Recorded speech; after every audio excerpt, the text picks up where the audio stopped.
Empiezan a aparecer una de las plagas más temidas en nuestro jardín, como es la araña roja, Tetranychus urticae, o conocida como araña roja. Madre mía. Hemos de decir que la araña roja es una de las muchas especies de ácaros que se alimentan de nuestras plagas. Es una especie polífaga. ¿Qué queremos decir con polífaga? Que se alimenta de varios tipos de plantas, es decir, ataca a plantas hortícolas, frutales, ornamentales, etcétera, todo tipo de plantas. Por lo tanto, hay que estar ahí pendiente de la araña, que no nos fastidie nuestro huerto, sobre todo. Me decía esta mañana el director, estoy de la araña roja hasta las narices. Es que da tanto rollo. Es una amenaza seria para nuestras plantas. Además, hay que decir que para una mayor evolución de la araña necesita calor, sequedad y una humedad baja, que es cuando empieza a atacar. Es decir, ahora, en los meses de verano. ¿Y en Castilla-La Mancha más? Produce unos hilos de seda que los utiliza para refugiarse de los depredadores y para moverse por la planta. Pero hay que decir que estos hilos de seda nos confunden con el nombre de araña. Realmente no es una araña, es un ácaro. Por lo tanto, hay que tener en cuenta que esos hilos de seda de la araña roja, como la conocemos, realmente no es una araña, no pertenece a los arácnidos, es un ácaro. Vale. ¿Dónde se nos asienta y qué síntomas presentan nuestras plantas? Ahora me lo dices, pero voy a recordar el teléfono por si está usted mosqueado con la araña roja o cualquier problema que tenga en su planta que nos quiera consultar. Ángel, 925 28 87 91, o como siempre una fotito al WhatsApp 660 37 3930 y se lo va a solucionar al instante. Ángel. Vale, pues como decíamos antes, Alfonso, la araña roja se nos asienta, se agrupa en colonias en el envés de las hojas, pudiendo aparecer por el haz, pero normalmente están en el envés de las hojas, que es donde encuentran más estomas para poder clavar ahí y chupar de la savia de nuestras plantas. O sea, ellas buscan su sitio ideal para succionar más savia de la planta. Hay que decir que a esta debilidad que produce la araña roja, hay que tener cuidado porque la hace más vulnerable a ataques de patógenos, como puedan ser bacterias, hongos, etcétera. Por lo tanto, debemos de tener nuestra planta sana. ¿Qué síntomas presenta nuestra planta? Pues presenta unas decoloraciones y una desecación. Muchas veces vemos como la araña, al clavar, aparecen unos circulitos amarillentos, y nuestra hoja al final se nos va secando. Por lo tanto, hay que tener en cuenta que cuando veamos algún síntoma de eso o algún hilito de seda, alguna telaraña, hay que estar pendiente del ataque de dicha plaga. Importante, Alfonso, eliminar las malas hierbas que tengamos en nuestro jardín para que no les sirva de refugio. Intentar evitar abonos excesivamente nitrogenados, que tampoco les favorece, etcétera.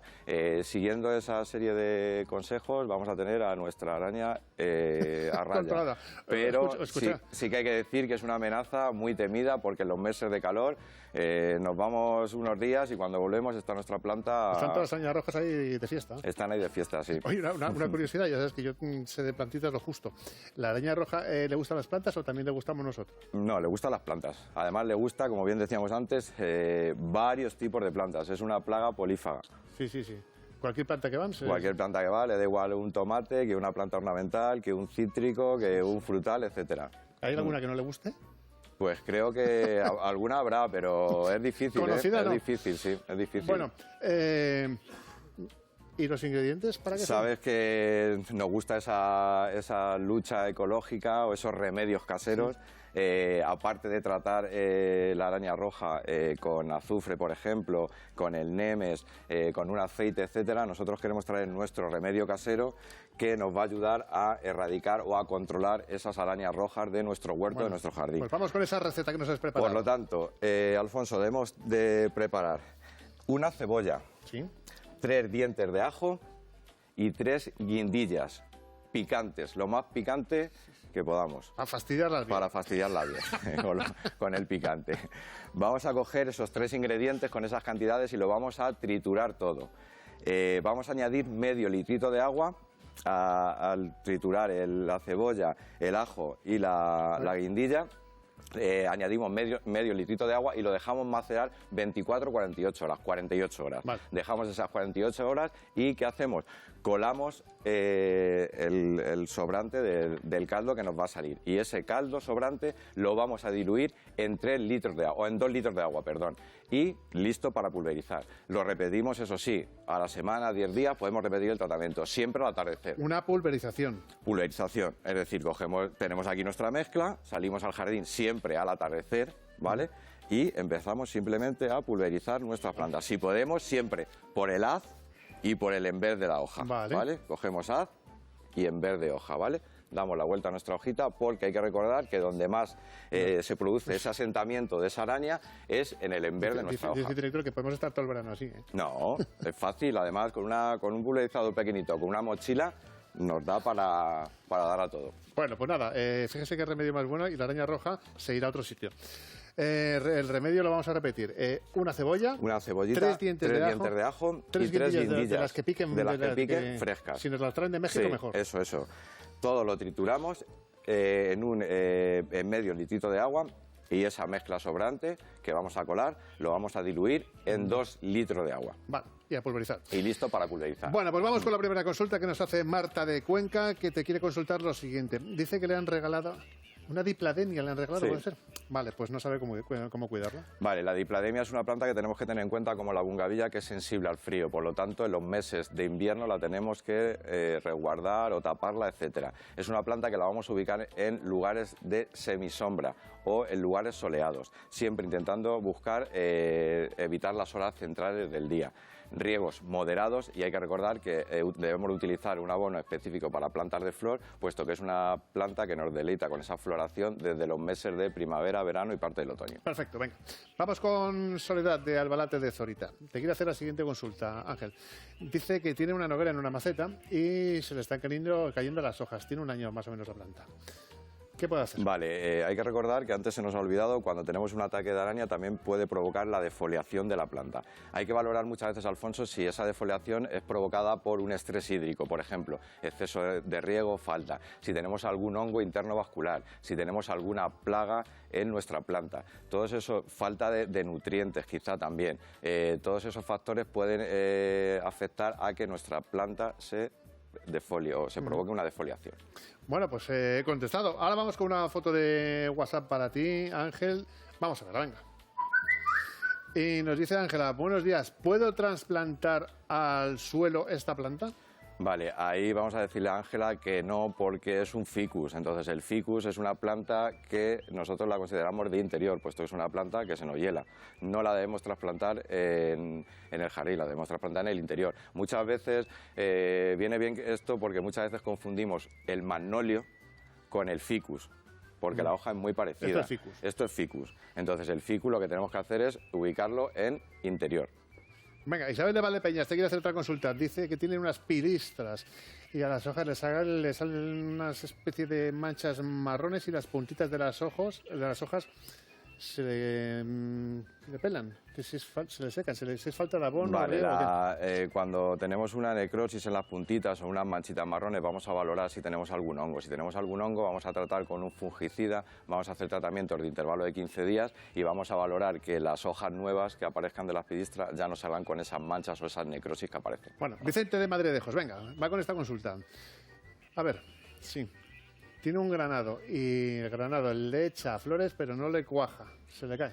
Muchas veces el que nos aporte la floración puede venir provocada por, como decíamos antes, un desequilibrio en el agua, falta de potasa o de fósforo, etcétera. Vamos a hacer unos abonados para plantas de flor, en este caso para el granado. Igual, vamos a tener una continuidad con ese abonado para que siempre tenga esos nutrientes necesarios para hacer esa flor bien. Venga, fotografía de WhatsApp para ti, Ángel, vamos a verla. Y nos dice Isabel, hola, las hojas de mi planta tienen unas manchas y no puedo quitarlas. Vale, ahí dentro de la hoja sí que vemos unas decoloraciones más pequeñitas que puede venir provocadas por alguna oruga. La oruga se come el tejido verde, lo que debemos de hacer es tratar con un insecticida igual específico para orugas y hacer intervalos de 15 días. Cuando muchas veces hacemos un tratamiento, Alfonso, y no lo repetimos, con uno solo no nos va a erradicar toda la plaga. Siempre es mejor hacer 3 tratamientos de intervalo de 15 días en este caso y ya valoramos el estado de esa planta. ¿Y la oruga está todo el verano? La oruga está todo el verano, sí. Bueno, Milagros de Sonseca dice que está un poco enfadada. Sí está. Dice que compró una hortensia que era azul y está verdad. Sí que está enfadada, Milagros. A ver qué te dice Ángel. Pues la hortensia azul siempre hay que ayudarla con un azulador, que ese azulador se lo debemos de aplicar cuando empieza a brotar prácticamente, para que luego cuando vaya a hacer esa inflorescencia, esa flor, ya tenga los nutrientes necesarios para poder marcarnos el color azul. Bueno. Venga, María de Mora nos pregunta lo siguiente, y también Sacramento de Villanueva de Alcardete. Las dos tienen sus laureles con las hojas amarillas. ¿Por qué? Vale, el laurel sí que debemos de observar que el laurel es muy común que aparezca cochinilla, que son unas costritas que se nos asientan en nuestras hojas, y la sila del laurel. La sila del laurel hace que nuestra hoja se abarquille y dentro vemos como una pelusilla de color blanco. Eso hace que se produzca una decoloración en nuestra hoja, que muchas veces acaba en un amarillento de ella. Me gusta lo de se abarquille. Bueno, venga. Foto de WhatsApp tenemos. Venga, vamos con ella. Y nos dice Natalia, buenos días, a estas hojas le han salido unos agujeros, ¿qué puede ser? Vale, ahí sí que estamos hablando, Alfonso, de orugas también. También, ¿no? Debemos de tratar igual con un insecticida siempre específico para la plaga, en este caso para orugas. Igual hacemos tratamientos de intervalo de 15 días y valoramos el estado de la planta. Venga. A Mariluz, de Pozo de Guadalajara, los geranios no le aguantan y se le secan. Con sus hojas amarillas, ¿por qué? ¿Qué les pasa a los geranios? Muchas veces cometemos el error de hacerle riegos excesivos al geranio, y eso no le viene muy bien. Le viene mejor dejar de secar el sustrato de un riego hacia otro. Y no hay que olvidarnos de esa temida mariposa del geranio, ese taladro del geranio, que es el que también va a provocar que nuestro geranio esté más débil. Por lo tanto, hay que tratar siempre con un producto específico para el taladro del geranio. Es que muchas veces nos puede el ansia. En verano parece que hay que regar mucho las plantas todos los días. Sí, ¿sabes qué pasa, Alfonso? Que muchas veces, o bien por no tocar la tierra, nos marcamos unas pautas de riego que no sabemos la humedad que tenemos en nuestra maceta, y sí que es verdad que lo que tú dices, salimos al jardín y empezamos a regar ahí como locos. Y sí que es verdad que me atrevo a decirte que el 90% de la muerte de las plantas viene por exceso de riego. Bueno, Iluminada del Bonillo, a ver qué consulta tiene. Dice que tiene petunias, tiene alegrías, pero las tiene con esa especie de melaza en las hojas. Vale, ahí sí que hay que prestar atención, especial atención a caracoles y babosas, que también caracoles y babosas están presentes en nuestros huertos, en nuestros jardines. Por lo tanto, eso que vemos en la petunia o vemos en la alegría, esa babilla nos está indicando de que algún caracol, alguna babosa está cerca de nuestras plantas.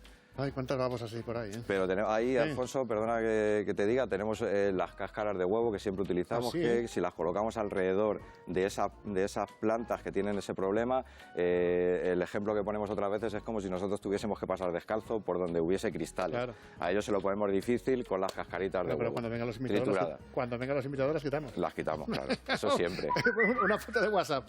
Dieves, hola, tengo esta lila desde hace 2 años, pero no le sale flor. Había leído esta liada. Pues ahí le vamos a decir a Nieves que intente ubicarlo en espacios más soleados. La falta de sol muchas veces hace que nuestra siringa, nuestro lilo, no florezca bien. Y siempre, como bien recordamos, aplicarle un abono específico para plantas de flor, para que esos nutrientes necesarios como el fósforo y la potasa estén presentes para que florezca. Nos vamos, pero antes déjame que diga una cosa. El producto que has preparado con la cebolla, el ajo y la guindilla picante vale tanto para plantas como para huertos. Sí, claro. Está enfocado para la plaga en sí. Vale, que la ha preguntado Valentina. Está enfocado para la araña roja, independientemente donde se nos asiente esa araña, bien sea en el huerto o bien sea en nuestra terraza o en nuestro jardín. Va dirigido para la araña roja en sí. ¿Y para la araña negra igual un poquito también? Para la araña negra también, un poquito. Para la roja y para la negra. Muchas gracias, Ángel, que nos vamos con buena música.